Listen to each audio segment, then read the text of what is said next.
The jungle breathes. 98 degrees, humidity thick enough to drown in. November 12, 1943. Bougainville Island, Solomon Islands, South Pacific Theater. Evelyn Blackwell lies motionless in the mud. 23 years old, Montana-born, 5 feet 6 inches of compressed stillness, her right eye pressed against the scope of a Springfield Model 1903 A4. Her left eye closed, breathing shallow. Heart rate 52 beats per minute. 600 yards downrange, a Japanese officer consults a map. He doesn't know he has 3 seconds to live. Eve's finger rests on the trigger. Wind through the grass, left to right, 8 miles per hour. Heat mirage drifts upward. The officer's silhouette wavers like a ghost. 30 inches of bullet drop at this distance, 2 feet of windage hold. The officer points at something on the map. His adjutant leans closer. 2 seconds. Eve exhales, slowly. The way her father taught her in the Bitterroot Mountains when she was 12, and elk season stretched across October like a promise. 1 second. The trigger breaks, rifle bucks. The sound tears through jungle and dies in thick air. The officer's head snaps backward. Map falls, body collapses into undergrowth like a puppet with cut strings.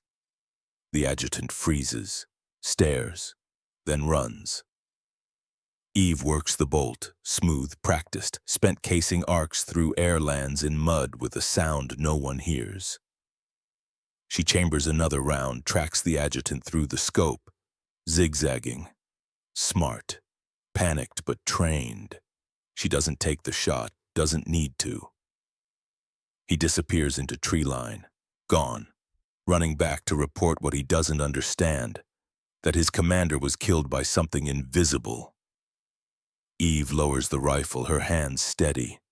They haven't shaken in 4 days. Not since shaking stopped meaning anything. 61 confirmed kills, 51 more to go. Behind her, half buried in mud, sit 3 dented Campbell's chicken noodle soup cans. Rusted, worthless, the kind of garbage Marines kick aside without thinking.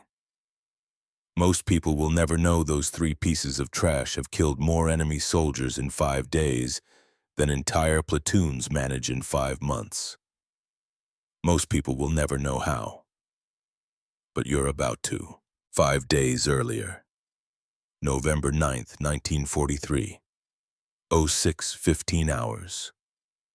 Sunrise cracks through jungle canopy like a blade.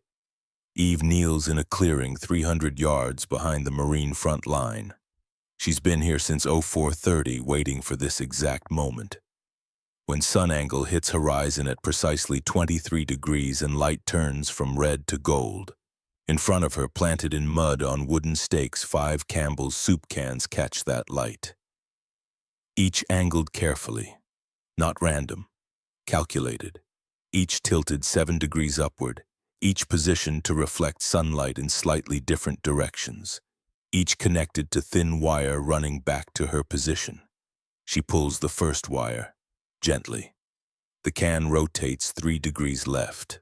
A beam of light flashes across jungle floor, sharp, bright, gone in 2 seconds. She waits. 30 seconds pass, jungle sounds return, insects, birds, distant crack of small arms fire from the north sector. Nothing unusual. She pulls the second wire, another flash. This one sweeps right instead of left. Waits again. Japanese positions remain silent. No movement. No response. Eve expected this. Curiosity takes time to overcome discipline. A single flash means nothing. Could be broken glass, could be water on metal, could be anything. But 2 flashes. 2 flashes from different positions, 2 flashes with no obvious source. That's when questions start. She pulls the third wire. Flash lasts longer, 4 seconds, sweeps in an arc left to right, like someone signaling, like someone communicating, still nothing. Eve settles into mud, prepared to wait 20 minutes, maybe 30. She knows what she's doing because she spent 18 years watching elk behave when they sensed something unusual in the forest. They don't run immediately. They freeze. They watch. They try to understand before committing to a decision.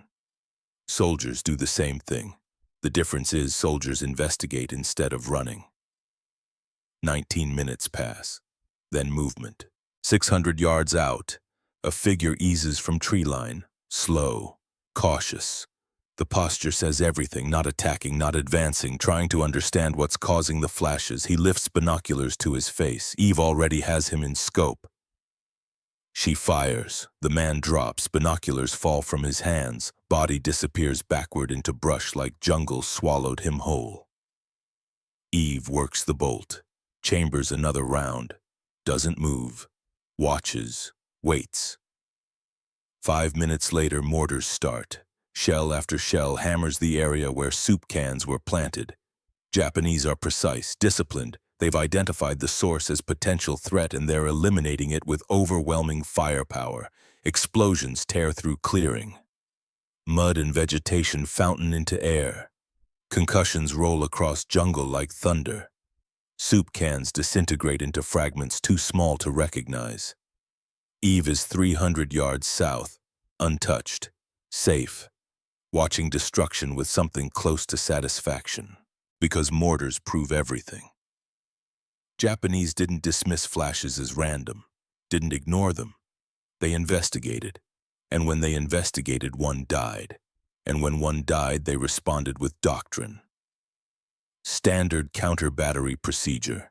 Suppress suspected enemy position, which means they believed the flashes were real, which means the trap works. Eve slides backward through mud, slow, controlled. Doesn't stand until she's 50 yards back and completely concealed. Captain Owen Bradford looks up when she enters the command post. 38 years old, Nebraska-born, career Marine, the kind of officer who listens to crazy ideas because war taught him crazy sometimes works better than doctrine. "Well," he asks. "9, Eve says. Bradford blinks. 9 what? 9 confirmed kills if the pattern holds. One man investigated the flashes. I eliminated him. They mortared the position, which means they'll be cautious now, but they'll still need to investigate anything unusual. That's doctrine. Can't ignore potential enemy signals, so they'll send people to look. Different people, different positions. And every time they do, I'll be somewhere they don't expect, watching." Bradford studies her. "You're talking about weaponizing curiosity." "Yes, sir. That's not in any manual I've read." "No, sir." He leans back against sandbag wall. Considers. "How many days? 5, maybe 6. After that they'll adapt. They'll forbid investigation, pull sentries back, centralize decision-making, but by then damage is done. Intelligence network disrupted, observation posts blind. They won't trust what they see anymore. And casualties." Eve meets his eyes, direct, unflinching. 70 to 100. Maybe more if they're slow to adapt. Bradford stares at the map, markers showing enemy positions, or what they think are enemy positions. Japanese are good at hiding, good at deception, good at making Marines see what they want them to see. "The number's absurd," he says finally. "Best snipers in Pacific Theater average maybe 20 kills across entire campaigns. 30 if exceptional and lucky. I'm not exceptional, sir. I'm just using what they taught themselves against them." Bradford nods slowly. 5 days, full freedom of maneuver. But your objective isn't killing enemy soldiers. Your objective is breaking their ability to see this battlefield. Clear. Clear. One more thing. Bradford pulls a set of chevrons from his pocket. Corporal stripes. "As of now, you're field commissioned. This gives you authority to direct fire support and coordinate with forward observers. You'll need it for what comes next. Congratulations, Corporal Blackwell." Eve takes the chevrons, feels their weight, more than just fabric and thread. Their responsibility, recognition. The Marine Corps saying we trust you to do something that shouldn't be possible. "Thank you, sir." She leaves the command post, steps into jungle. Heat wraps around her like a living thing. Somewhere in distance, artillery rumbles. Northern sector. Japanese probing marine positions. Eve thinks about the body falling from the tree line, wonders if anyone will find it, then stops wondering, because that's not her job. Her job is eliminating threats, breaking enemy capabilities, doing what Bradford assigned, break their ability to see the battlefield. Everything else is noise. 24 hours earlier, November 8th, 1943, 14:37 hours. Theodore Garrett raises binoculars to his face. Eve wants to stop him, wants to grab his arm and pull the binoculars down, but she doesn't, because she sees the same suspicious patch of brush Teddy sees. Because they're here to observe enemy positions. Because that's the job. 3 seconds. The crack of rifle shot arrives almost simultaneously with impact. Almost, not quite. Eve's brain registers the sequence even though it happens faster than conscious thought. Bullet arrives first, supersonic, then sound follows, subsonic. Physics of death laid bare in a fraction of a second that stretches across her memory like a scar. Teddy's head snaps back. Binoculars fall. Body collapses sideways into mud. No cry. No last words. No dramatic final moment. Just thud of dead weight hitting ground. Eve doesn't move. Every instinct screams to move. To help. To check for pulse. To do something. But training overrides instinct. Because movement means death. Because the sniper who just killed Teddy is watching. Waiting. Hoping for second target, second mistake. She lies motionless, breathing shallow, heart hammering in chest like it's trying to escape. She counts to 30, to 60, to 300, 5 minutes of absolute stillness while her best friend bleeds out 3 feet away. When she's certain the sniper isn't taking follow-up shots, she slides backward, inches at a time. 10 minutes to cover 10 yards. Then faster, gets to cover, circles back, approaches Teddy's position from different angle. He's gone. Not his body, his life. The thing that made Theodore Garrett from Pennsylvania into Teddy, who told terrible jokes about cheesesteaks and talked about opening a hardware store after the war. That's gone. What's left is cooling meat and empty eyes staring at jungle canopy. Eve lifts him. All 160 pounds. Drapes him across shoulders in fireman's carry and walks back to friendly lines. Legs shake.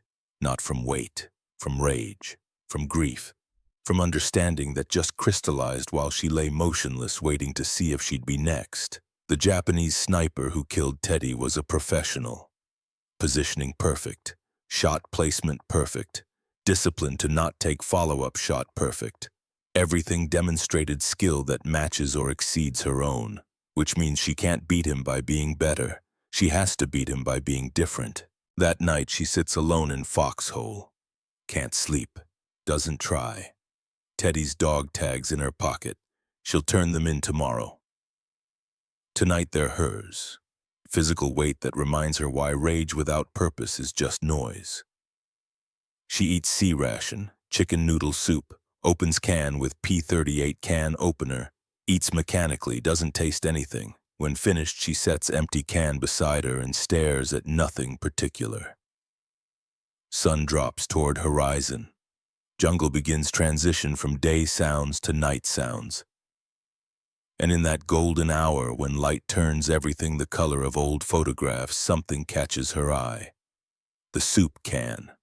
The way setting sun hits curved metal rim and throws beam of light across jungle floor. Sharp, bright, noticeable. Eve picks up the can, rotates it slightly. Beam sweeps left, rotates again, beam sweeps right. She freezes. In her mind, she sees the sequence. Not as it happened, but as it could happen, soup cans positioned in multiple locations, reflecting sunlight in patterns that look almost intentional. Not quite random, not quite structured, just ambiguous enough to trigger the one question soldiers can't afford to leave unanswered. What is that? And when they try to answer, when they expose themselves to investigate, she'll be watching. waiting, positioned at an angle they never expected because they're focused on wrong thing entirely. She thinks about what Sergeant Robert Thornton taught her 3 months ago at sniper school, back at Camp Pendleton, back when World was training exercises and hypotheticals instead of mud and dead friends. Thornton was 42 years old, gunnery sergeant, 20 years in Corps. He'd seen combat in Haiti and Nicaragua and China. He taught advanced tactics, the course they only offered to top 10% of sniper candidates. Eve remembers his first lecture, words burned into memory like scripture. The shot is the end of the operation, not the beginning.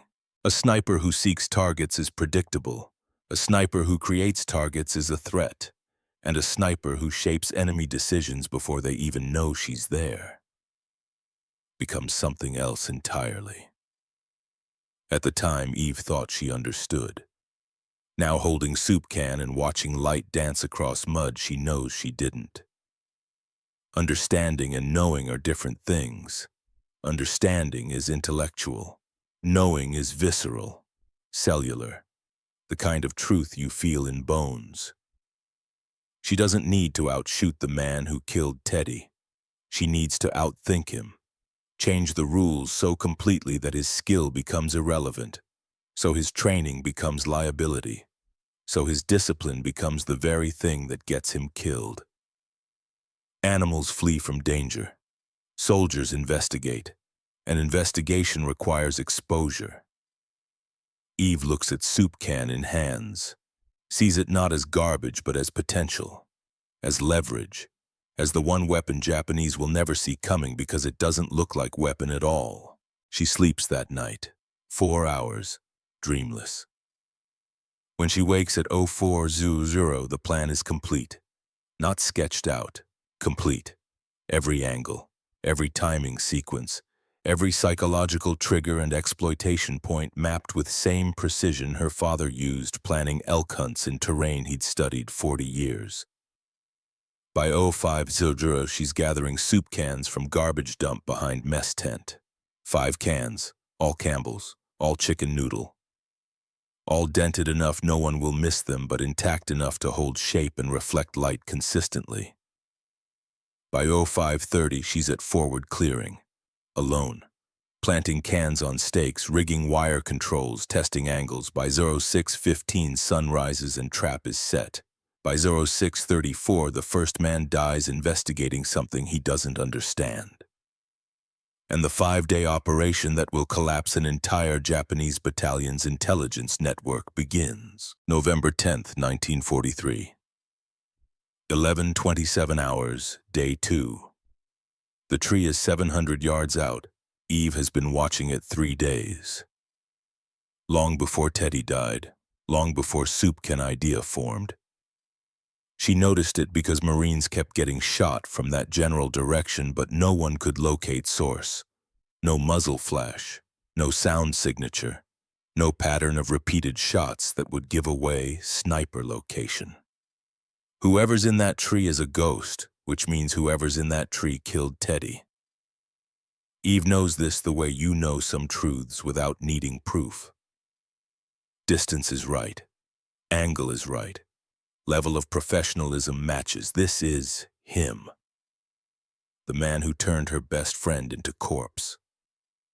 She's not interested in revenge. Revenge is emotional, messy. Revenge makes you stupid. What she wants is elimination. Clean, precise, tactical. Same way you eliminate any threat to operational effectiveness. But to eliminate this particular threat, she needs to make him break his own discipline. Needs to make him expose himself. Needs to give him target so valuable he can't afford to ignore it. Even though instincts will scream something's wrong, she builds the target herself, 50 yards forward of Marine front line. Right at edge of effective observation range for enemy snipers, she positions 4 Marines in deliberate cluster. Not natural, intentional. They move maps, radios, equipment, creating appearance of forward command post, making themselves look important, vulnerable, and beside them barely visible in undergrowth soup cans flash in patterns suggesting tactical signaling.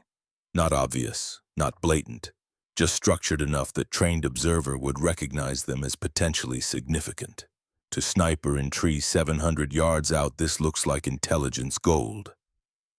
Vulnerable command element telegraphing its position. Coordinating something, planning something. The kind of target that wins battles if you eliminate it. He has to investigate, has to verify what he's seeing, has to lean out just enough to get clear shot. Eve isn't anywhere near fake command post. She's 900 yards west, 45-degree angle from target tree. Positioned where no one expects threat because it's too far and angle is wrong and undergrowth too thick. She's been here since 0900, lying motionless. Waiting. By 11, see her back aches. Legs cramping. Insects crawl across face and she doesn't brush them away. Heat is viscous, suffocating. She drinks water from canteen in tiny sips, not rationing. Moving too much gives away position. At 11:23, she sees movement in target tree. Tiny, microscopic. The kind that could be wind except other branches aren't moving. The kind that could be bird except birds don't move that deliberately. A man preparing to kill. Eve settles crosshairs on spot, 700 yards, crosswind from northeast at 6 miles per hour. Temperature 96 degrees, humidity 87%. She does math in head, compensates for everything. Breath, heartbeat, the microscopic tremor in hands that never quite goes away anymore. At 11:26, a rifle barrel eases into gap between branches. At 11:27, Eve fires. Springfield bucks. Bullet travels at 2,800 feet per second. Takes slightly more than 1 second to cross distance. In that second, Eve experiences strange clarity. Aware of everything. Weight of rifle, smell of gunpowder. Sound of shot echoing through jungle, way shoulder absorbs recoil, way scope picture bounces and settles, and she's aware with absolute certainty that shot is good. 2 seconds after she fires, body falls through branches of target tree. Crashes through foliage. Hits ground with thud she can't hear from 900 yards but imagines anyway. Jungle goes silent. Eve works bolt, chambers another round. Doesn't take eye from scope, watches for secondary movement, for confirmation. For any sign she missed or there was more than one sniper. Nothing moves. She waits 5 minutes, then 10, then 20. When she's certain, she slides backward through undergrowth, moves to secondary position, watches tree from different angle for another 30 minutes. Still nothing. The man who killed Teddy Garrett is dead. Not because Eve was better shot. Shots were roughly equivalent in difficulty. Both long range. Both requiring perfect calculation and execution. He's dead because Eve controlled the decision cycle. She created situation where his training and discipline demanded investigation. And investigation required exposure. And exposure meant death. She didn't beat him by being stronger. She beat him by making him think incorrectly. By giving him problem he tried to solve using exact methodology that got him killed. That night in command post, Captain Bradford asks about numbers. 18 confirmed kills, Eve reports. Day 1 was 9. Day 2 was 9 more, including long-range elimination. Bradford stares at map. Markers showing enemy positions, or what they think are enemy positions. Japanese are good at hiding, good at deception. Japanese are pulling back observation posts, Bradford says. We're seeing gaps in their intelligence network, places where they used to have coverage and now don't. Your operation is working. Working because they're adapting rationally, Eve says. Being cautious, pulling back, centralizing information, which creates bottlenecks, which means officers have to expose themselves to get situational awareness, which creates more opportunities. How many more days? 3, maybe 4. After that, they'll have adapted completely, changed doctrine, found way to operate that doesn't require investigation of unknowns. Bradford nods. Then we push hard next 3 days, maximum exploitation. I'm giving you Corporal Hendricks as spotter and Sergeant Thornton as tactical advisor. They'll help you position and coordinate. Eve considers objecting. She works better alone, but she also recognizes Bradford is right. Operation is scaling. She needs support, needs someone to watch her back while she's watching enemy. Understood, sir. She leaves command post, steps into jungle night, stars invisible through canopy, air thick enough to choke on. Somewhere in distance, artillery rumbles. Northern sector. Japanese probing marine positions. Eve thinks about body falling from tree, wonders if anyone will find it. Then stops wondering. Because that's not her job. Her job is eliminating threats, breaking enemy capabilities, doing what Bradford assigned. Break their ability to see the battlefield. Everything else is noise. Everything else. By November 11th, the pattern is clear. Soup cans flash. Japanese soldiers investigate. Eve eliminates them. Mortars suppress can positions. Eve moves to new positions with new cans and cycle repeats. 16 more kills on day 3. Japanese response evolves. They stop investigating immediately, start waiting, start coordinating, start trying to be smart about how they approach unknown signals, which just makes them predictable in different way.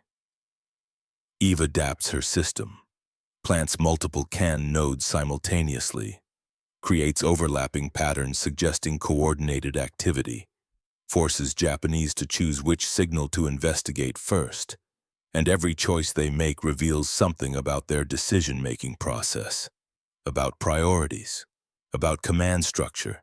She's not hunting soldiers anymore. She's hunting the logic that governs how soldiers think. And once you understand that logic, once you can predict it, killing becomes almost mechanical, matter of positioning and patience and waiting for inevitability to arrive. That night, she sits with Sergeant Thornton. He's been watching her work 3 days, hasn't said much, just observed, taken notes, asked occasional questions. You realize what you're doing is going to change doctrine, he says finally. Eve cleans rifle, doesn't look up. Just trying to complete mission, Sergeant. No, you're rewriting the mission. There's a difference. He pauses. How'd you figure this out? The soup can trick. It's not trick, it's applied understanding of human behavior. Call it whatever you want. How'd you learn it? Eve thinks about her father. About 18 years hunting elk in Montana mountains. About learning to read wind and light and animal behavior. About understanding difference between animals that flee and humans that investigate. Montana, she says simply. Thornton laughs, quiet, bitter. Of course, farm girl from Montana teaches Marine Corps how to fight. Not teaching anyone anything. Not yet, but you will. After this is over, they're going to want to know how you did it. Replicate it. Systematize it, turn it into doctrine.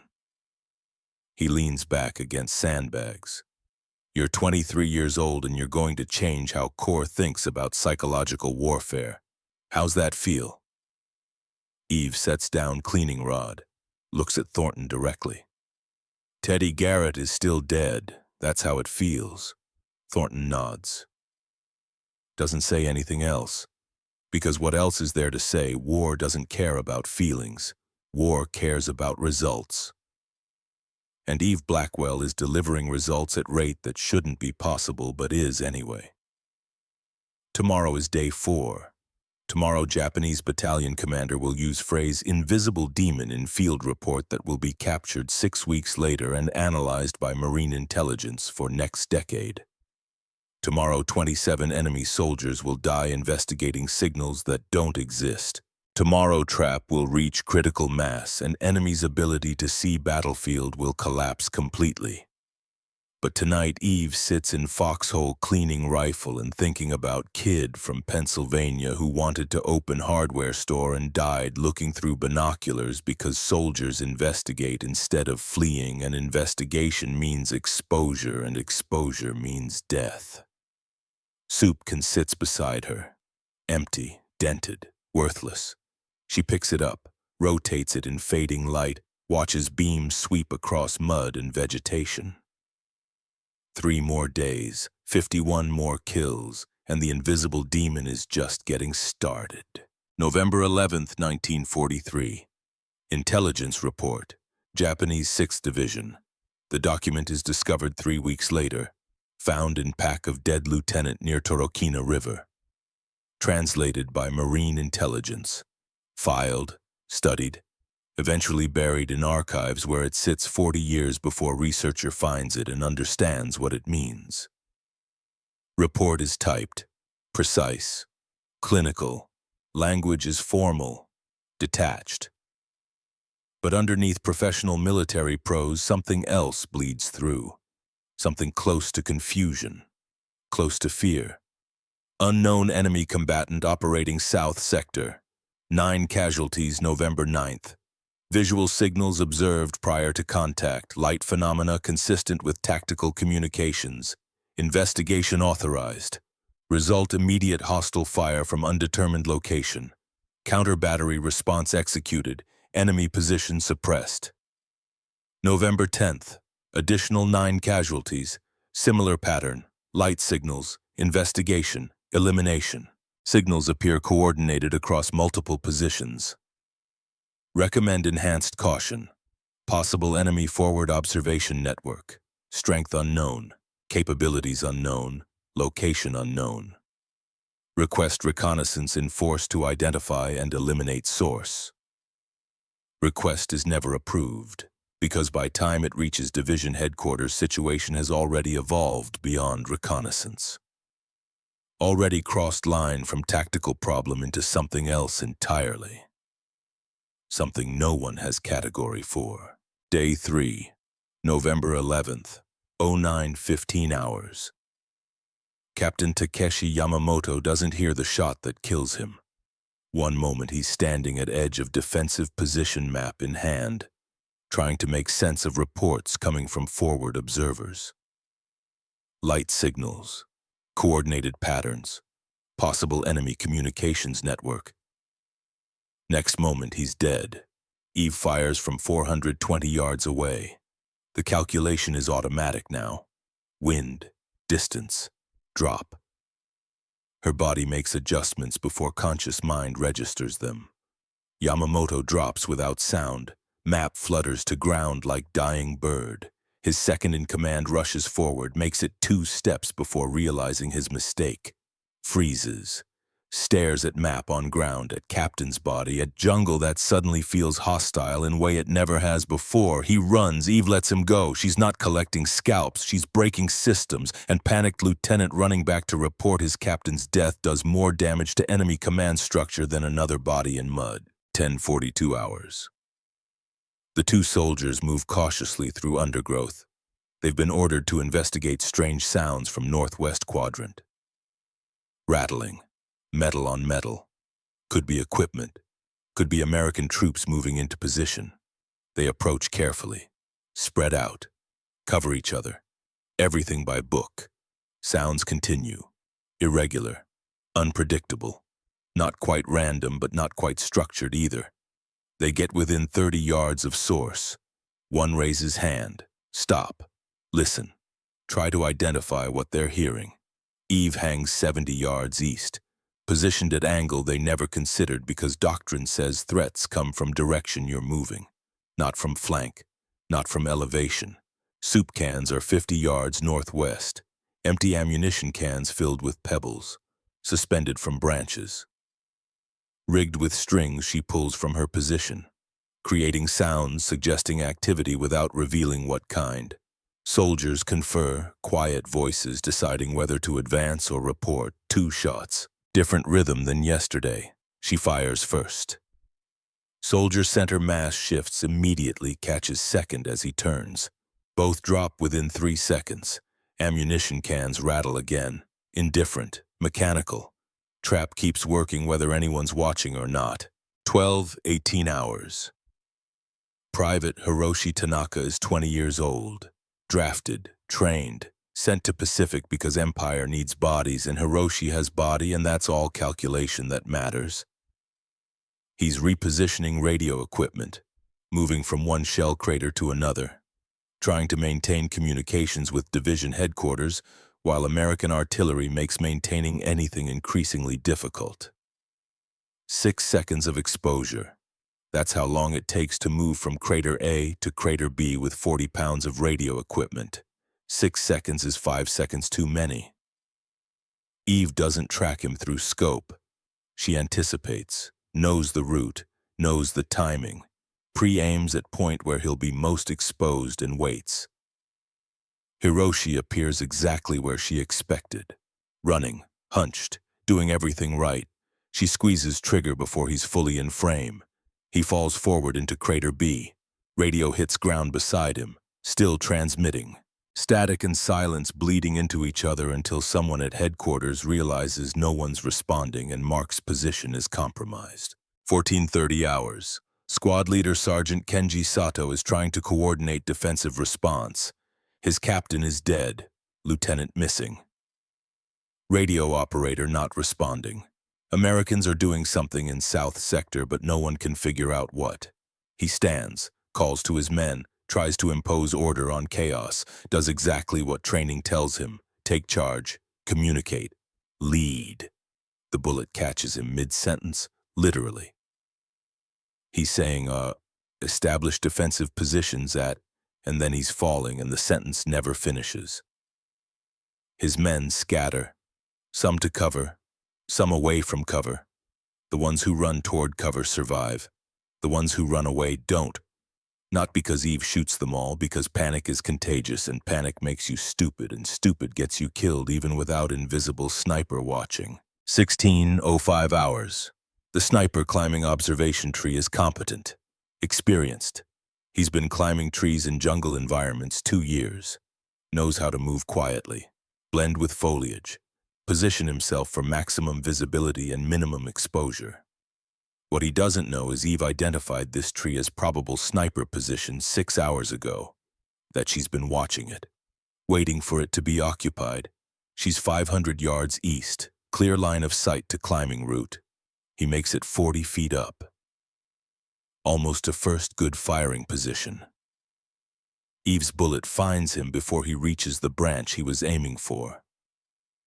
Body doesn't fall cleanly, catches on limbs, tumbles, finally crashes to ground with impact that sounds like wet concrete dropped from roof. 16 confirmed kills on day 3.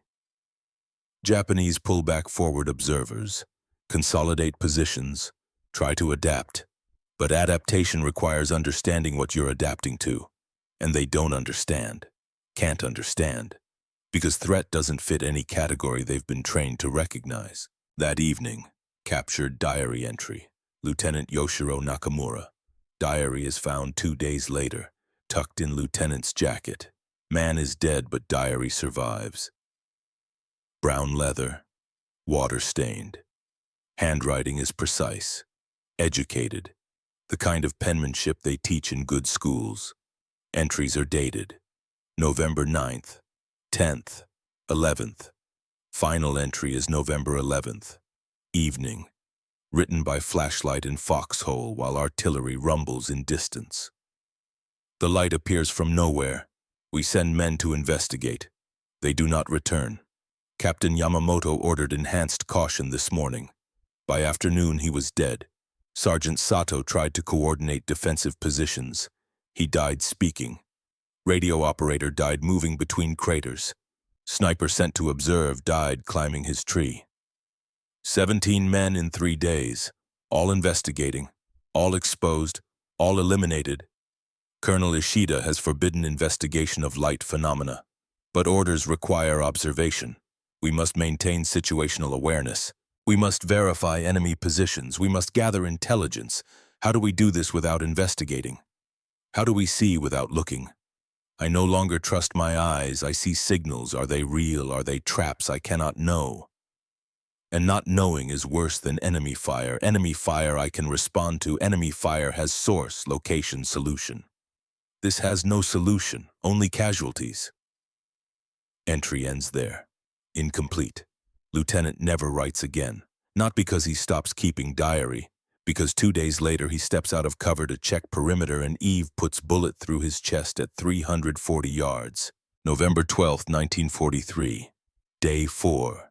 07:30 hours. Eve briefs Sergeant Thornton and Corporal Mike Hendricks on day's plan. Brief is short, tactical, focused. 12 soup can nodes today, spread across entire South Sector.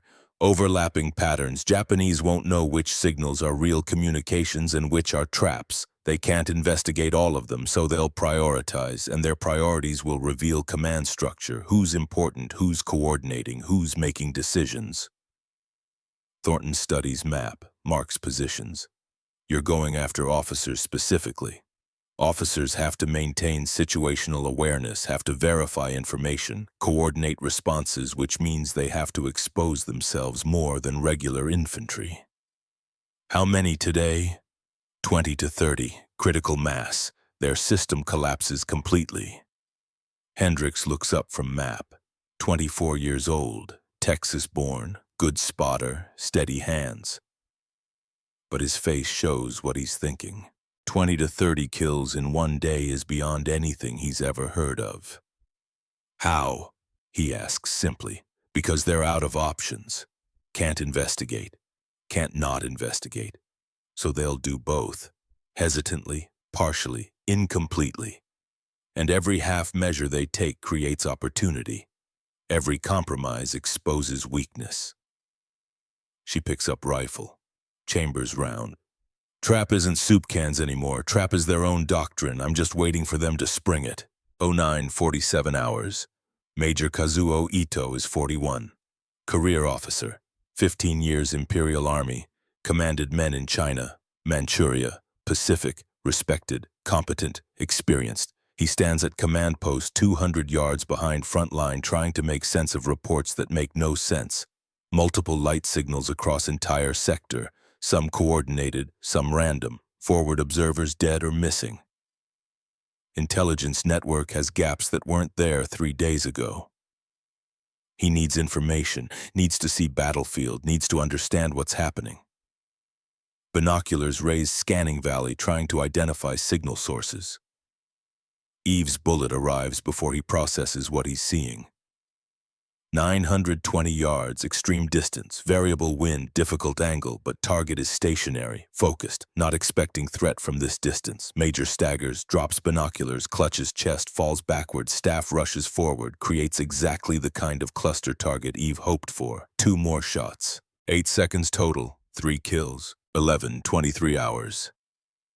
6-man Japanese patrol moves through jungle investigating soup can node 7. Cans have been flashing 40 minutes. Pattern looks intentional. Looks like someone signaling artillery coordinates or troop movements. Patrol leader is smart, approaches from unexpected angle, moves slowly, uses cover, does everything right. Eve isn't at node 7. She's 400 yards north, positioned where patrol route intersects natural choke point. Gap in vegetation they'll have to cross to reach cans. She waits. Patient, motionless, breathing steady. Patrol reaches choke point. Spread out, still cautious, still disciplined. Patrol leader first. Clean headshot.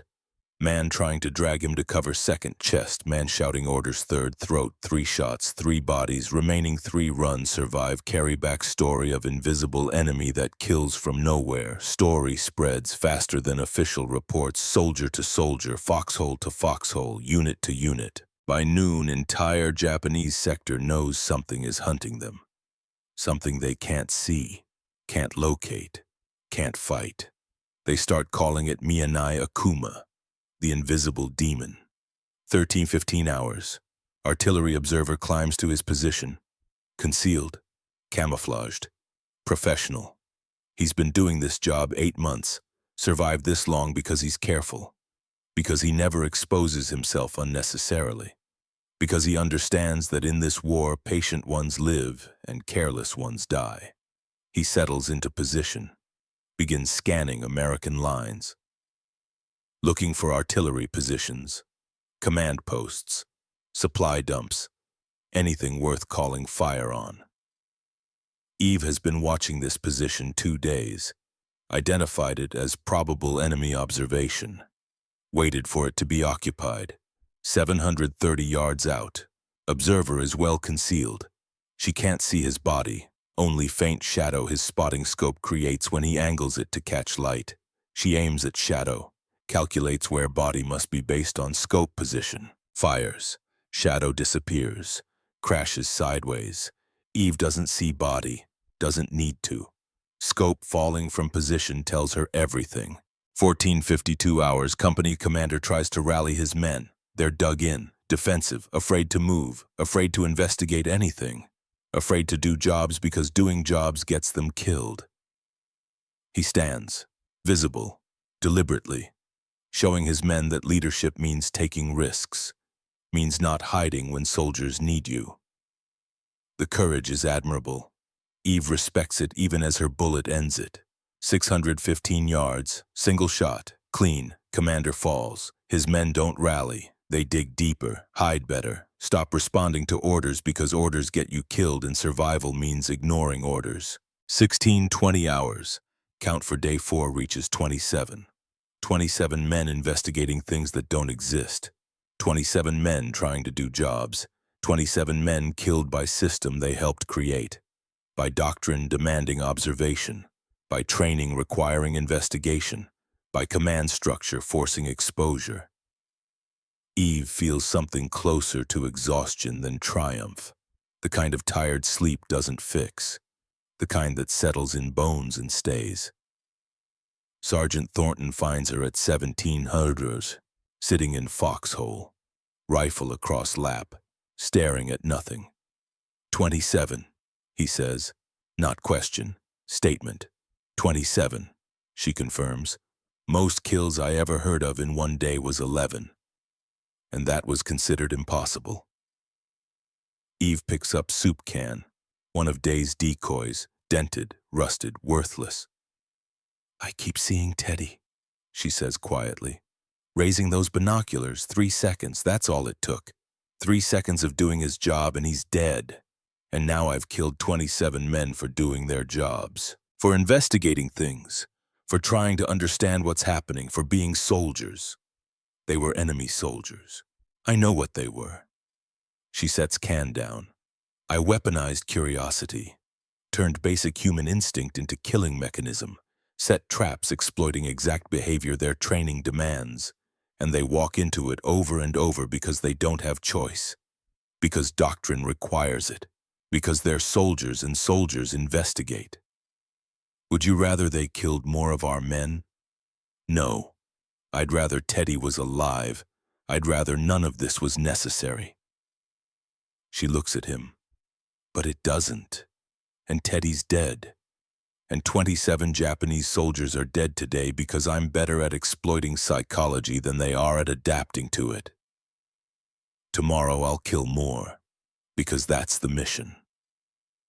Thornton is quiet. Then, your father, in Montana, when you hunted elk, did you feel bad about outsmarting them? That was different. How elk don't have families, don't write letters home, don't believe in anything except survival. She looks at him directly. These men believe they're protecting their country, same as we believe we're protecting ours. Difference is I figured out how to turn their training against them, how to make their discipline fatal. And that bothers you, shouldn't it? Thornton doesn't answer immediately. When he does, voice is careful, measured. I've been doing this longer than you, seen more combat, killed more men, and I'll tell you what I learned. Ones who feel nothing are dangerous to themselves, to their units, to everyone. They stop being soldiers and become something else, something broken. Pause. You feel what you're doing. Good. That means you're still human, still connected to weight of it. Day you stop feeling it is day you need to stop doing it. Even if mission requires it, especially then, because mission only works if person executing it understands what they're doing, understands cost, operates from necessity instead of desire. He stands. You're 23 years old and you've changed how wars will be fought. Japanese are going to rewrite doctrine because of you. That's worth something. But it comes at price and you're paying it. That's the part history books won't mention. He leaves her alone. Eve sits in foxhole as darkness settles over Bougainville. Jungle sounds change. Day predators to night predators. Everything hunting. Everything being hunted. Same arithmetic played out in different keys. She thinks about captured diary. I no longer trust my eyes. Thinks about 27 men who died today trusting theirs. Thinks about tomorrow. Day 5. Final day. Weather forecast says heavy clouds and no sunlight and Soupkin system should fail completely. Except it won't fail.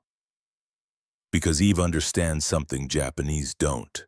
Something she only fully grasped when that first Soupkin reflected light across jungle floor. It was never about light, never about cans, always about compulsion, the need to investigate, inability to leave unknowns unexamined, fundamental flaw in military doctrine treating investigation as necessity instead of liability. Light was just trigger, just mechanism, just bait. Real weapon was understanding.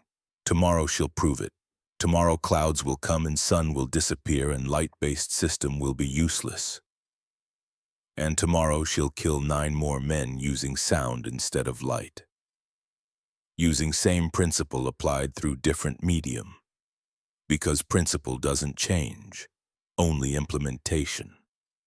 Humans investigate things they don't understand, and investigation requires exposure. And exposure is death, simple, elegant, brutal. And for 5 days in November 1943 it rewrites what's possible. That night, Japanese forward command, intercepted radio transmission. Transmission is brief, scrambled, decoded later by Marine intelligence. Voice is tense, strained, barely maintaining professional composure. Division headquarters, this is forward command. South Sector Intelligence Network has collapsed. 7 officers eliminated today, 27 total casualties. Cannot maintain observation without exposure. Cannot gather intelligence without investigation. The demon is everywhere and nowhere. Request permission to withdraw to secondary defensive line. Forward command. This is division. Permission denied. Hold current positions. Restrict all unnecessary movement. Enhanced caution authorized. Investigation of unknown phenomena forbidden. Repeat forbidden. Maintain defensive posture only. Understood, but sir, how do we fight enemy we cannot see? Long pause, static, weight of question no one has answer for. You don't fight the demon, Captain, you survive it. Division out. Transmission ends. Captain never makes another report. 36 hours later, his position is overrun by Marine patrol. They find his body in command bunker, shot through head, 300 yards, no warning, no sound, no chance. Eve Blackwell's 61st confirmed kill, 51 to go, and tomorrow sun won't rise. Tomorrow light will fail. Tomorrow every assumption Japanese have made about threat they're facing will prove wrong.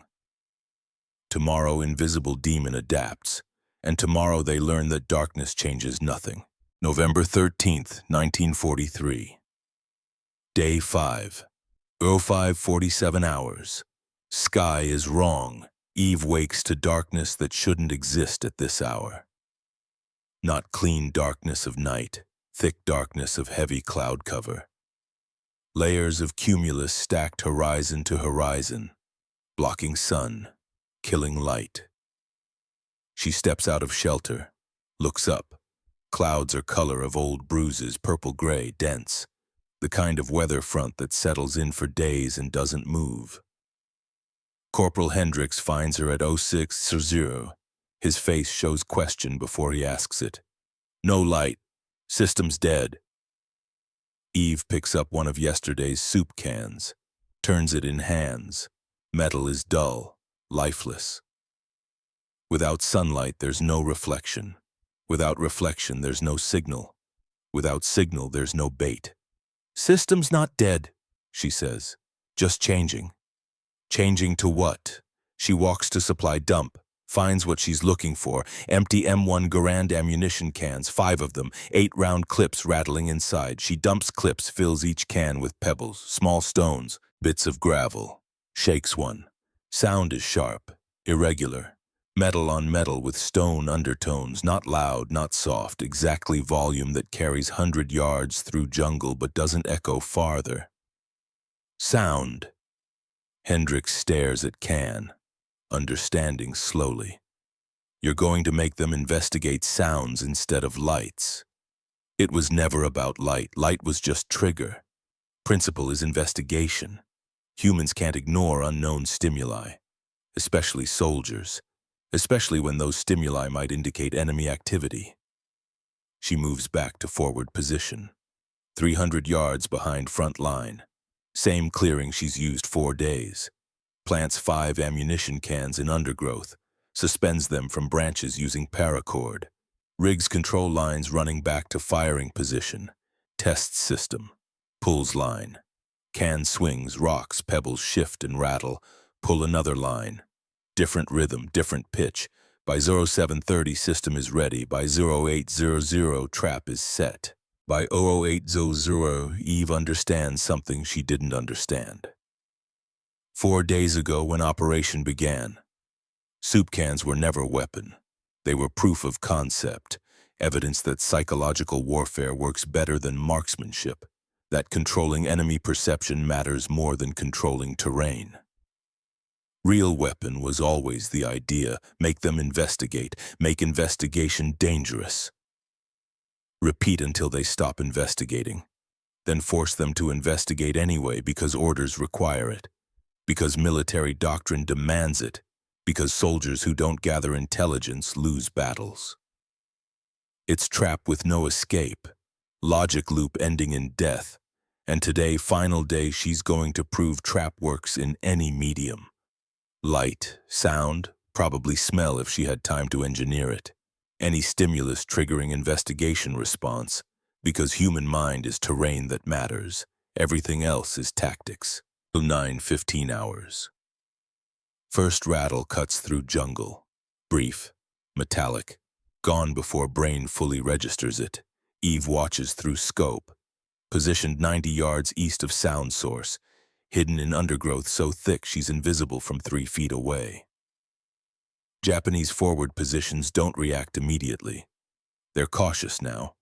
4 days of casualties taught them unusual things are dangerous. That investigation gets you killed. She waits, pulls line again. Longer rattle, 5 seconds. Irregular rhythm sounding almost but not quite like equipment being handled. Like someone loading ammunition, like soldiers preparing for movement. Movement in Japanese lines, subtle, heads turning, weapons shifting, universal body language of soldiers trying to locate threat without exposing themselves. Still no investigation. Eve waits longer, 10 minutes, 15, then triggers 3 cans in sequence, different positions, different sounds, creating patterns suggesting coordination, suggesting multiple soldiers operating in same area, suggesting something important enough to require reporting. 23 minutes after first sound, Japanese soldier eases from cover. Young, maybe 19. Rifle at ready, moving carefully, checking flanks, using available cover, doing everything training taught him. 400 yards, slight crosswind, temperature already 92 degrees even without direct sunlight. She fires, soldier drops, rifle clatters on stone. Sound echoes through jungle, louder than bullet impact, louder than body falling. Ammunition cans rattle again, indifferent, mechanical, continuing pattern like nothing happened. 11:07 hours. 2 soldiers approach sound source 3, moving together, covering each other. One watches while other advances. Textbook small unit tactics. Eve is in tree 40 yards south, elevated position. Angle they don't expect because overhead threats aren't part of current threat model. They're focused on ground-level dangers. On traditional ambush positions, lead soldier first, then second as he tries to drag partner to cover. 2 shots, 4 seconds apart, both clean, both terminal. Ammunition cans continue rattling. Wind moves through branches, jungle absorbs 2 more deaths without comment. 13:42 hours. Japanese lieutenant steps into open, young, brave, stupid, trying to rally his men, restore order to unit that's been bled 4 days and doesn't understand what's killing them. He makes it 6 words into speech before Eve's bullet finds him. 700 yards, difficult shot, perfect execution. Lieutenant falls forward, men scatter, no rally, no discipline, just survival instinct, overwhelming training. They've watched officers die one by one, watched observation posts go silent, watched intelligence network collapse into gaps in silence and uncertainty. They're not soldiers anymore, they're survivors, and survivors don't investigate, they hide. Except orders still come from division headquarters. Orders saying maintain observation, gather intelligence, confirm enemy positions, do your jobs. And doing jobs means investigating, and investigating means dying.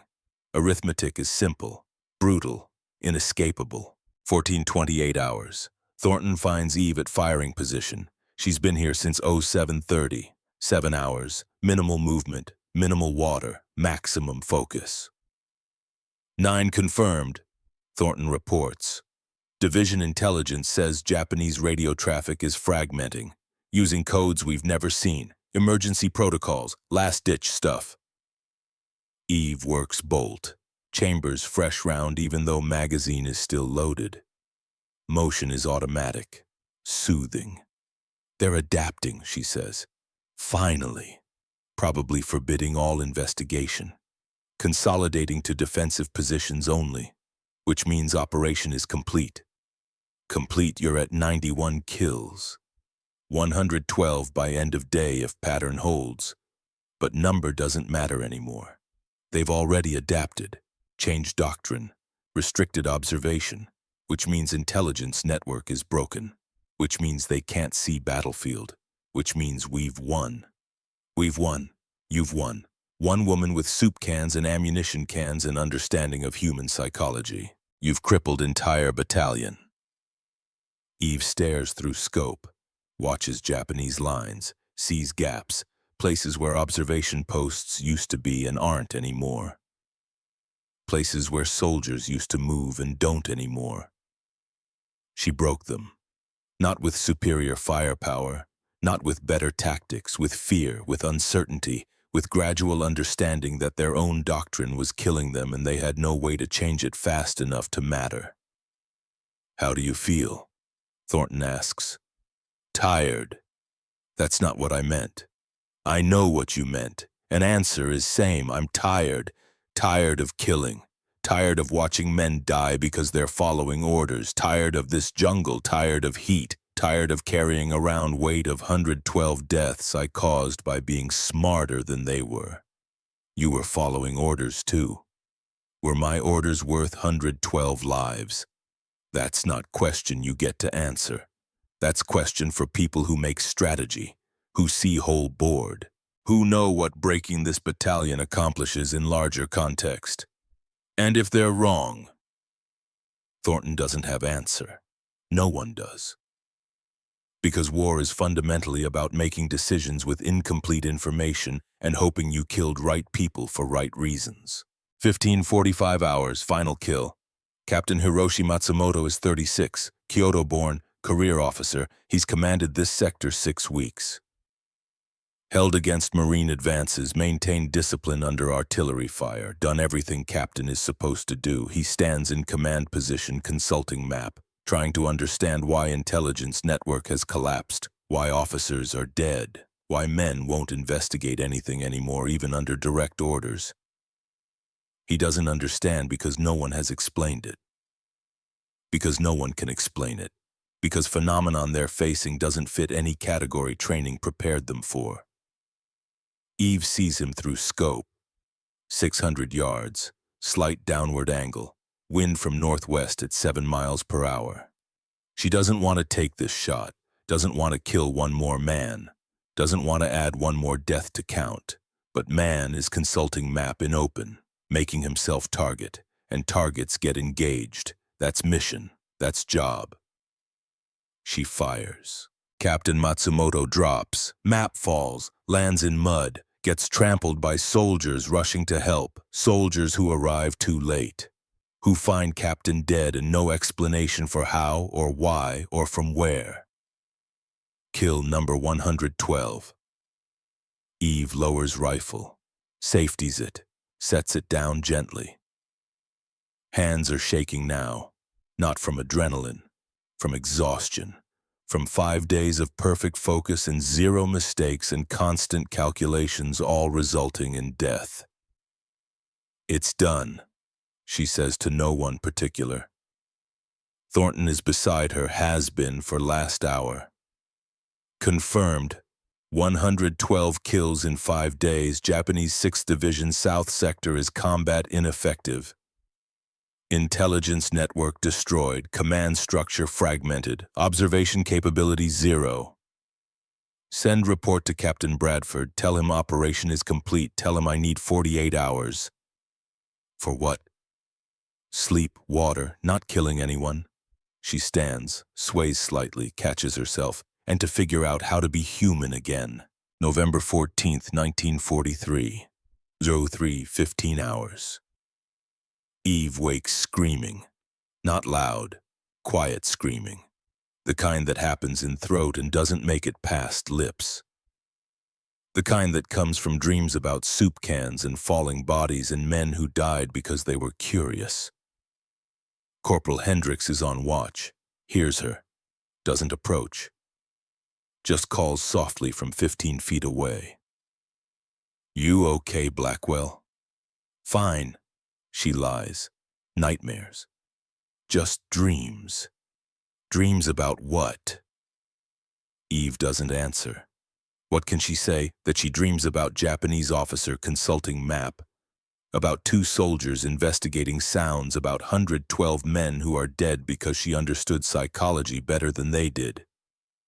That she dreams about Teddy Garrett raising binoculars and dying in 3 seconds and triggering everything that came after. She lies back down, doesn't sleep, watches jungle canopy through gaps in camouflage netting, counts stars that aren't visible through clouds, waits for dawn still hours away. At So-6-0, Sergeant Thornton finds her sitting outside her shelter, cleaning rifle for 3rd time even though it's already clean. Medical wants to see you, he says. I'm not wounded. Combat exhaustion, standard protocol after extended operations. I don't need doctor. It's not optional. Medical tent is chaos. Wounded Marines, supplies, doctors working on too many patients with too few resources, chaplain moving between beds offering prayers that help some and hurt others. Doctor who examines Eve is 40-something. Gray hair, kind eyes. Probably had practice in Cincinnati or Philadelphia before war turned physicians into combat surgeons. He checks vitals. Blood pressure elevated, heart rate elevated, hands show minor tremor, pupils slightly dilated. How much sleep in last 5 days? Enough. That's not answer. Hours. Give me hours. Eve calculates. Maybe 15 total. 15 hours across 5 days, 3 hours per night. You're running on fumes. Mission required focus. Mission's over. Now you need rest. He makes notes on chart. I'm marking you for 48-hour medical hold. No duty, no operations, sleep, water, food. That's your job now. I need to debrief. Captain Bradford can wait. Your debriefing won't be worth anything if you're too exhausted to remember details accurately. He looks at her directly, professional, compassionate. You've done your job. Now let your body do its job. Recover. Eve wants to argue. Doesn't. Because doctor is right. She's operating on muscle memory and adrenaline residue. Another day and she'll start making mistakes. Mistakes get people killed. She sleeps 18 hours, wakes, eats, sleeps another 12. Nightmares continue. Different variations on same theme. Soup cans flashing, men investigating, bodies falling, arithmetic of death played out in dreams feeling more real than memory. November 16th, 1943. 14:00 hours. Eve sits with Chaplin. Not because she's religious, because Chaplin is only person on island whose job is listening instead of fighting. Father Patrick O'Brien is 52, Boston Irish. He's been chaplain 8 years, seen men die, helped others process what they've done to keep living. You killed 112 men, he says. Not question, statement. Opening space for response. 112 confirmed, probably more who died later from wounds or were killed by follow-up actions my operation enabled. How does that sit with you? I don't know how it's supposed to sit. There's no supposed to, there's only how it actually sits. Eve is quiet. When she speaks, voice is careful, measured. I weaponized curiosity, turned basic human instinct into death trap, set up situations where their training demanded they investigate and investigation meant exposure and exposure meant death. And they walked into it over and over because they didn't have choice, because doctrine required it. Do you think what you did was wrong? I think what I did was necessary. Necessary and wrong aren't exclusive categories. Father O'Brien nods, understands. Just war tradition teaches acts of war can be morally permissible under certain conditions, but it doesn't teach they're morally comfortable. You can do right thing and still carry weight of it. What if I did wrong thing for right reasons? Then you did what every soldier in every war has done. Made best decision you could with information you had and hoped it was enough. Sometimes it is, sometimes it isn't. Either way, you live with it. For how long? Rest of your life. Pause. But weight gets easier to carry, not lighter, just easier. You learn how to balance it, how to put it down sometimes, how to pick it up when you need to remember why it matters. Eve thinks about Teddy Garrett. About 3 seconds and binoculars in death that triggered everything after. About whether killing 112 enemy soldiers balanced scales or just added more weight to carry. I was proud we survived, she says finally. Not proud I killed them. Proud that Teddy was last Marine who died investigating something in my sector. That's all I can claim. That's all I want to claim. That's enough, Father O'Brien says. Sometimes that's only victory that matters. That evening, Eve writes letter. Not to her family, to Teddy's. Mrs. Eleanor Garrett, 1247 Maple Street, Harrisburg, Pennsylvania. She writes about how Teddy talked about cheesesteaks, about his hardware store dream, about how he died doing his job investigating enemy positions, how it was quick, how he didn't suffer. Lies you tell because truth that curiosity killed him in 3 seconds would hurt more than help. She seals envelope, includes his dog tags. Never mentions she killed 112 men to balance scales.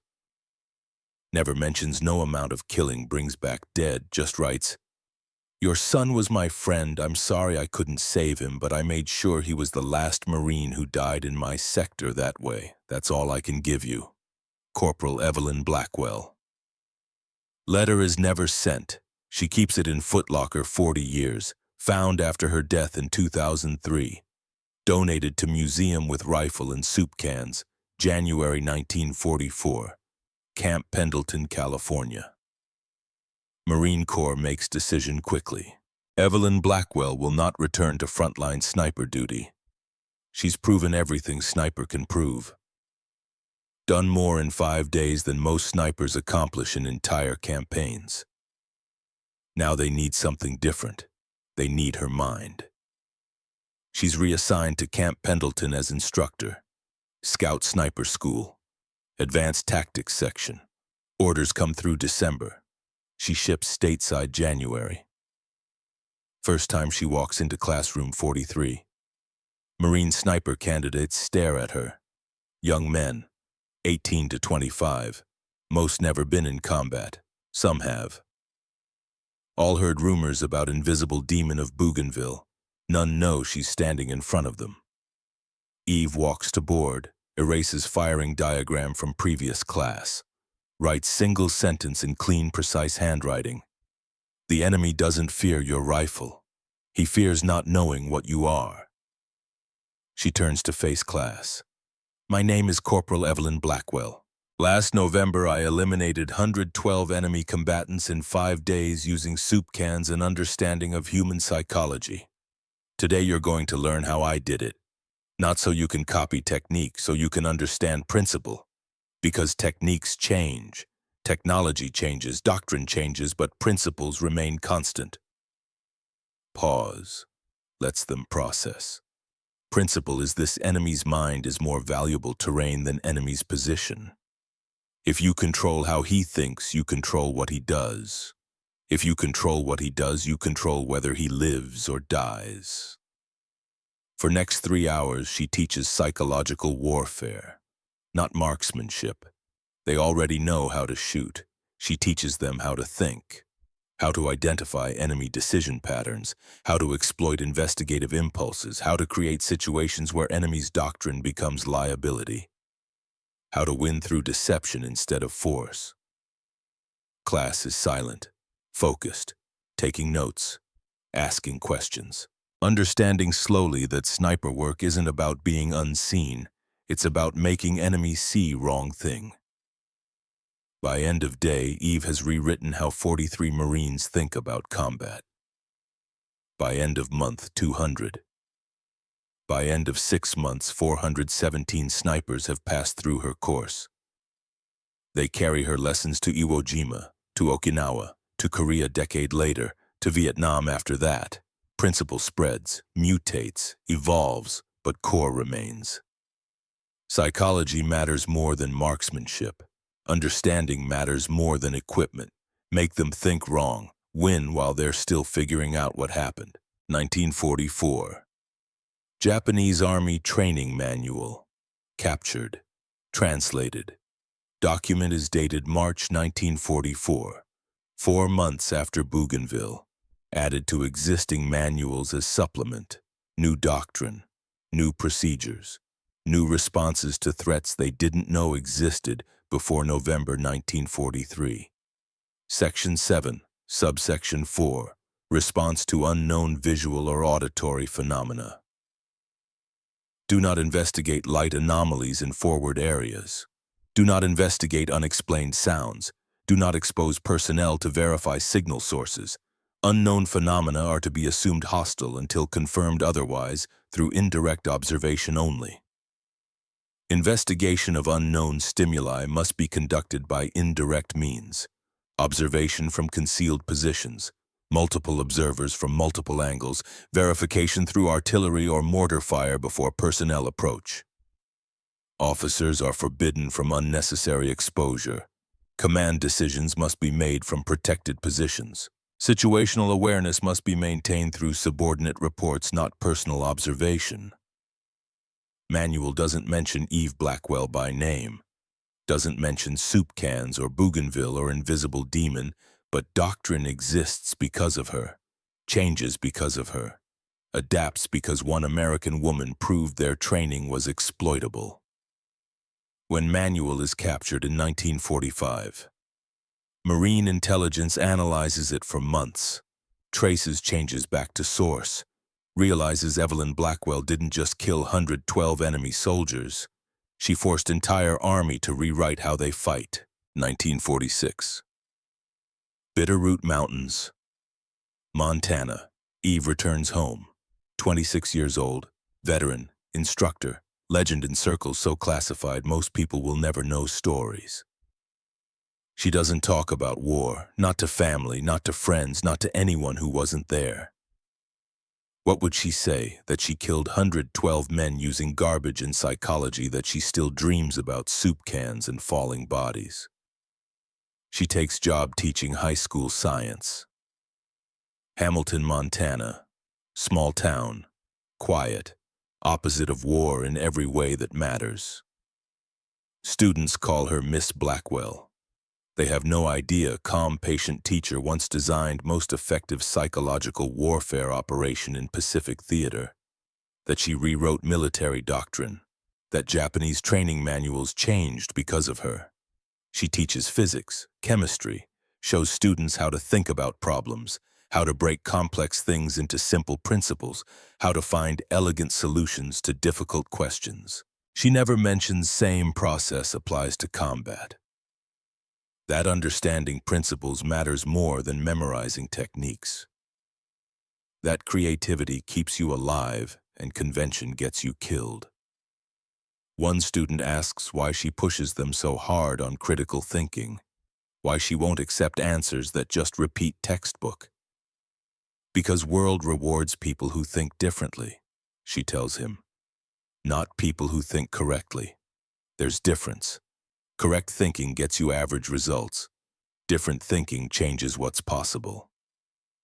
Student doesn't understand, won't until he's older, until he faces problem with no textbook answer and has to figure it out himself.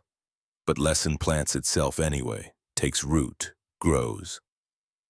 Eve teaches 37 years, retires 1983, lives quietly, gardens, reads, takes walks in same mountains where her father taught her to hunt elk 60 years earlier. She dies 2003, 83 years old, peacefully in sleep. Obituary in Hamilton Tribune is brief. Evelyn Marie Blackwell, 83, teacher and veteran, died peacefully at her home. She is survived by nieces and nephews, service private. In lieu of flowers, donations may be made to Montana Shooting Association Scholarship Fund. Obituary doesn't mention Bougainville, doesn't mention 112 kills, doesn't mention she changed how wars are fought. Students attend funeral. Dozens of them. Talk about how she taught them to think, how she pushed them to question assumptions, how she made science come alive. None know their honoring legend. None know Miss Blackwell, patient teacher who explained physics concepts with soup cans and string demonstrations, once used same principles to break enemy battalion. Secret dies with her, mostly, because some things stay classified, some stories stay buried, some heroes stay hidden. 2024, National Museum of the Marine Corps, Triangle, Virginia. Exhibit is small, easy to miss if you're not looking.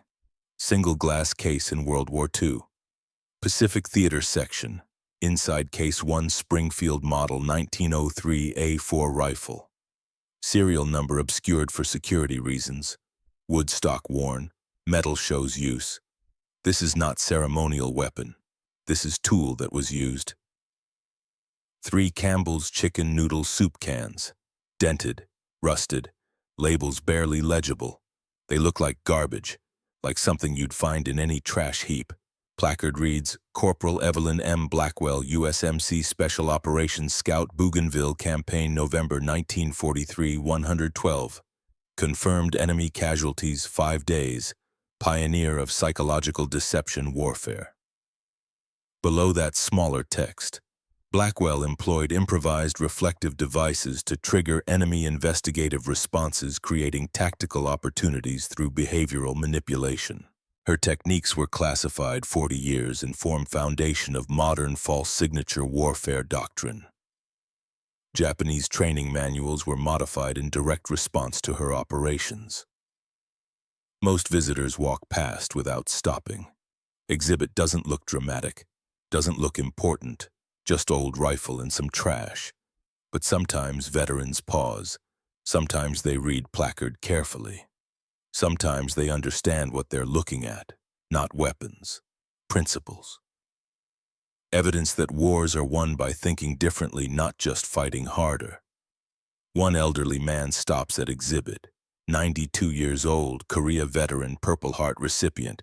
He reads placard 3 times, stares at soup cans, finally turns to grandson. You know what this means? He asks. Grandson shakes head. Means smartest person on battlefield isn't always one with biggest gun. Sometimes it's one who understands what other guy is thinking, who can make them do what you want without them knowing you're making them. Pause. That's kind of war fighting that saves lives, American lives, because you're not just killing enemy, you're making enemy kill himself by following his own rules. Grandson doesn't fully understand, too young, too far from war to grasp weight, but veteran understands, looks at those soup cans with something close to reverence, because he knows what it takes to think that differently, to see past conventional weapons to unconventional solutions. He knows Evelyn Blackwell didn't just kill 112 enemy soldiers. She proved imagination is only weapon with no countermeasure, that creativity is force multiplied by understanding, that principles outlast techniques and ideas outlast technology. Veteran salutes, brief, respectful. Grandson doesn't ask why, just watches grandfather honor woman he never met, who died 21 years ago, who taught lessons he's still learning. They move to next exhibit. Soup cans remain behind glass, silent, rusted, worthless. Except they're not worthless, they're proof. Evidence. Testament to simple truth most people never learn: wars aren't won by strongest forces. They're won by forces that think differently first. And in November 1943, one woman from Montana thought differently enough to change everything. Epilogue. Technique is still taught, not with soup cans. Technology has evolved, but principle remains identical. Modern military doctrine calls it false signature warfare, creating stimuli that trigger enemy responses, exploiting those responses, winning through deception instead of force. Radar decoys, spoofed communications, electronic warfare, information operations, all descendants of same idea Evelyn Blackwell proved with garbage and sunlight in Pacific jungle 80 years ago. Make them investigate, make investigation dangerous, win while they're still figuring out what happened. Students she taught at Camp Pendleton became instructors themselves, taught next generation. Who taught next? Lineage continues, unbroken, mostly uncredited. But in classified training facilities and advanced tactics courses, they still tell story, sometimes officially, sometimes unofficially, always with same lesson: don't beat them at their game, change the game. Japanese officer consulting map didn't die because Eve Blackwell was better shot. He died because she was playing different game entirely. One he never knew existed until too late. That's real legacy. Not kill count, not 5 days, not even doctrine changes. Legacy is understanding. That war is ultimately about minds, not weapons. That psychology matters more than firepower. That person who controls enemy's perception controls battle. Evelyn Blackwell proved that truth, paid for it with nightmares and weight that never quite went away and decades of keeping secrets. But truth survived, spread, changed how wars are fought, saved lives by ending threats before they fully formed. And in small museum in Virginia, 3 rusted soup cans sit behind glass, silent witnesses to 5 days in November when imagination became deadliest weapon in Pacific theater. When Montana girl with rifle proved thinking differently isn't just advantage, it's survival, it's victory. It's only weapon that never runs out of ammunition.